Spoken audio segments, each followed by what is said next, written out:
Assalamualaikum warahmatullahi wabarakatuh. Kembali lagi di channel Cikita Bella. Nah, pada video kali ini kita akan melanjutkan pembahasan bocoran soal fisika untuk TKA Saintek UTBK tahun 2022 untuk hari ketiga gelombang 1. Sebelum teman-teman simak soal-soalnya, jangan lupa teman-teman untuk klik tombol subscribe, tekan tombol loncengnya. Jangan lupa juga like, komen, dan share sebanyak-banyaknya ya. Langsung saja kita mulai soal yang pertama. Di sini ada gambar grafik antara V dan T. Nilai percepatan sistem dari detik ke-10 hingga detik ke-12 adalah, kita misalkan di detik ke-10 ini kecepatan awalnya sama dengan V0. Di sini ada VT atau kecepatan akhir di detik ke-12-nya. Nah, V0 atau kecepatan awalnya sama dengan 5 meter per sekon.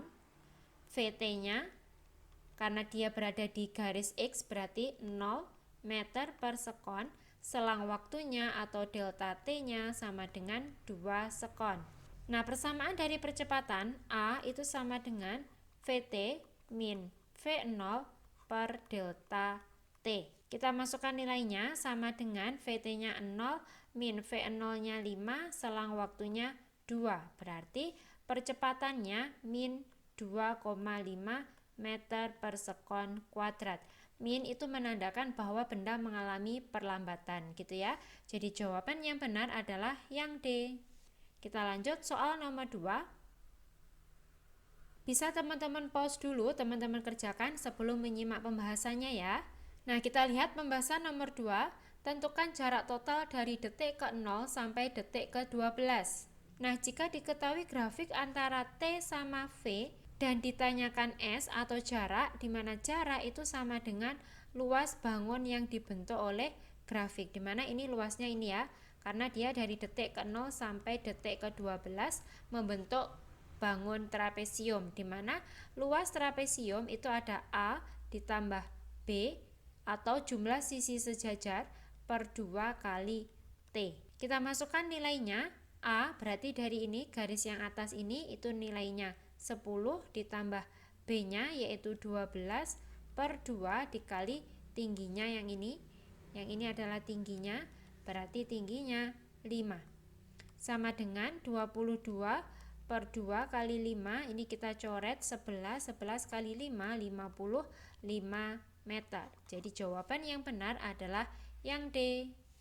Oke, kita lanjut soal nomor 3. Bisa teman-teman pause dulu videonya lalu dikerjakan ya. Oke, untuk nomor 3, 100 gram air kopi, bisa kita tuliskan dulu yang diketahui, berarti ada M kopi atau MK gitu ya, 100 gram. Kalor jenisnya berarti CK sama dengan 0,9 kalori per gram derajat Celcius. Yang memiliki suhu berarti ini ada TK-nya 80 derajat Celcius dicampur dengan 90 gram air susu, berarti misalkan ada MS massa susunya 90 gram. Kalor jenisnya berarti CS sama dengan 1 kalori per gram derajat Celcius, sehingga suhu campurannya berarti misalkan T sama dengan 50 derajat Celcius. Berapakah suhu air susu saat sebelum dicampurkan dengan kopi? Berarti yang ditanyakan TS-nya. Untuk mengerjakan soal ini kita bisa menggunakan asas Black, di mana Q lepas sama dengan Q terima.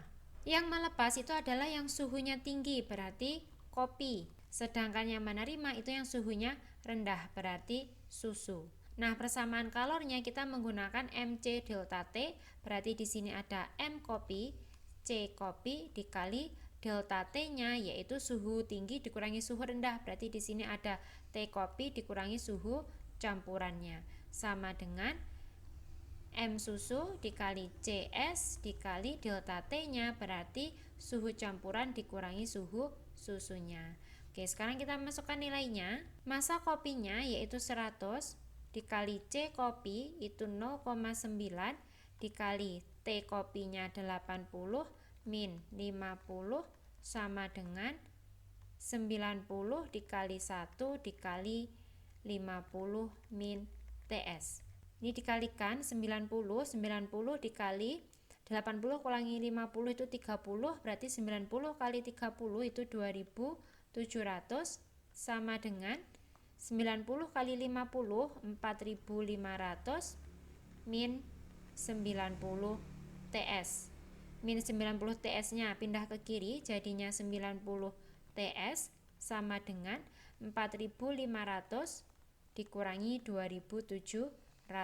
Berarti nilai TS nya sama dengan ini dikurangi 1800 per 90, nolnya kita coret, 180 dibagi 9 itu 20. Berarti suhu susunya sama dengan 20 derajat Celcius. Jawaban yang benar adalah yang B. Kita lanjut soal nomor 4. Sebuah gaya konstan bekerja pada benda bermasa 2 kg selama 8 detik. Berarti masanya M sama dengan 2 kg. Lintasan pertama licin sampai detik keempat dan lintasan berikutnya kasar seperti yang ditunjukkan pada gambar. Misalkan di sini ada titik A, ini titik B, ini titik C. Dari A ke B itu lintasannya licin, dari B ke C lintasannya kasar. Tentukanlah besar gaya gesek pada lintasan kasar. Berarti yang ditanyakan adalah FG-nya sama dengan berapa. Nah, untuk mengerjakan soal ini kita bisa menggunakan teorema usaha dan energi di mana W itu sama dengan delta EK. Nah, W ini bisa kita cari dengan persamaan sigma F kali S. Berarti total gayanya itu kan ada gaya konstan yaitu F dikurangi gaya gesek atau FG dikali S sama dengan setengah M dikali delta V kuadrat. Nah, di sini gaya konstan itu kita bisa cari dari titik A sampai titik B, di mana gaya konstannya F sama dengan M kali A atau sama dengan M dikali A-nya kita rubah. Persamaan A itu adalah VT, di mana VT-nya itu berarti V di titik B dikurangi V0 atau V di titik A dibagi selang waktunya. Sama dengan masanya tadi 2 dikali VB-nya itu 8 min VA-nya 2 per delta T-nya 4 sama dengan 2 dikali 6 per 4, ini 2-nya kita coret dengan 4, berarti sini 2, 6 bagi 2 sama dengan 3 Newton. Inilah gaya konstannya. S itu adalah jarak, dimana jika ada grafik antara V sama T, jarak itu sama dengan luas. Kita cari jaraknya antara titik B sampai titik C, berarti luasnya adalah luas segitiga. Berarti persamaan S-nya itu sama dengan luas sama dengan setengah kali alas kali tinggi. Sama dengan setengah dikali alasnya itu 4, tingginya 8. Berarti S-nya atau perpindahannya sejauh 16 meter. Nah, selanjutnya kita masukkan ke sini F-nya tadi 3 min FG yang akan kita cari dikali S-nya 16 sama dengan setengah dikali M-nya 2 dikali delta V-nya itu kecepatannya dari titik B sampai titik C. Berarti kecepatan akhirnya di titik C atau VC kuadrat min VB kuadrat. Berarti di sini 3 min FG kali 16 sama dengan ini habis VC kuadratnya itu 0 kuadrat min VB-nya itu 8 kuadrat. Berarti 3 min FG sama dengan min 64 per 16 atau 3 min FG sama dengan min 4, berarti nilai FG-nya sama dengan 7 Newton. Inilah gaya gesek yang bekerja pada lintasan itu. Jawaban yang benar itu adalah yang C. Kita lanjut soal nomor 5. 3 elemen yang berbeda, kutub-kutub positifnya dihubungkan ke titik A dan kutub-kutub negatifnya dihubungkan ke titik B. GGL dan hambatan dalam tiap elemen ditunjukkan oleh gambar di bawah. Beda potensial antara titik A dan B adalah. Nah, untuk mengerjakan soal ini kita bisa menggunakan hukum Ohm, di mana persamaannya V itu sama dengan I kali R. Tadi yang ditanyakan VAB, berarti VAB sama dengan I total dikali dengan R total. Nah, pada rangkaian ini di sini ada arus totalnya atau I total atau I.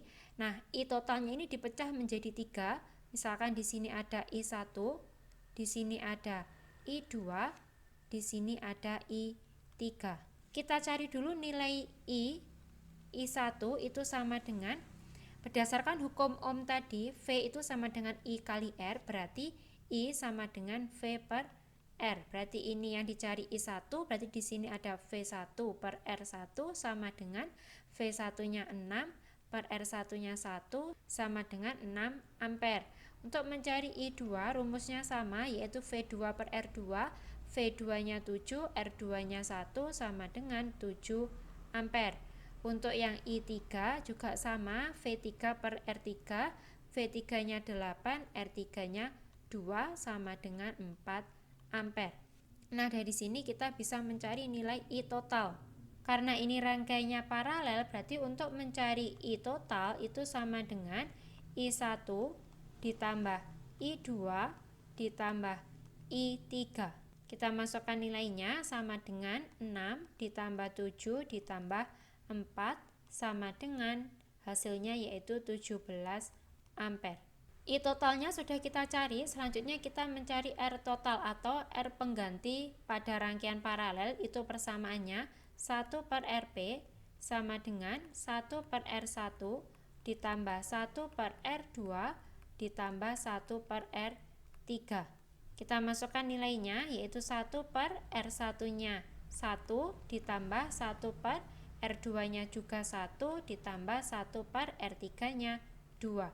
Sama dengan kita samakan penyebut jadi 2, berarti ini 2 ditambah 2 ditambah 1 sama dengan 5 per 2. Atau kalau mau mencari Rp-nya tinggal kita balik, yaitu 2 per 5 ohm.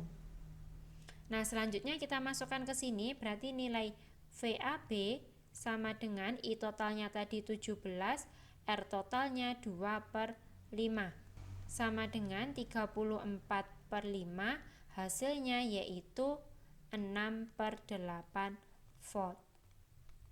Nah, inilah beda potensial antara titik A dan B, jadi jawaban yang benar adalah yang B.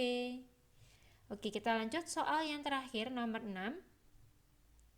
Sebuah katrol licin bergerak dengan momen inersia, kita tuliskan dulu momen inersia atau I sama dengan 0,01 kg meter persegi.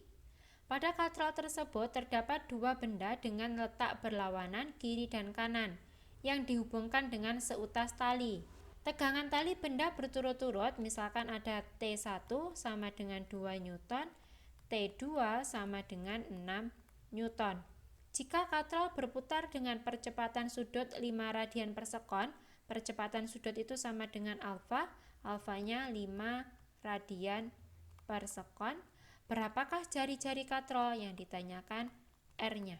Nah, bisa kita ilustrasikan gambarnya seperti ini. Misalkan ini ada katrol, di sini ada beban M1, berarti di sini ada tegangan tali T1, terus di sini ada M2 dan di sini ada tegangan T2, di mana nilai T1-nya tadi 2 Newton, T2-nya yaitu 6 Newton. Nah, untuk mengerjakan soal ini kita bisa menggunakan konsep dinamika rotasi.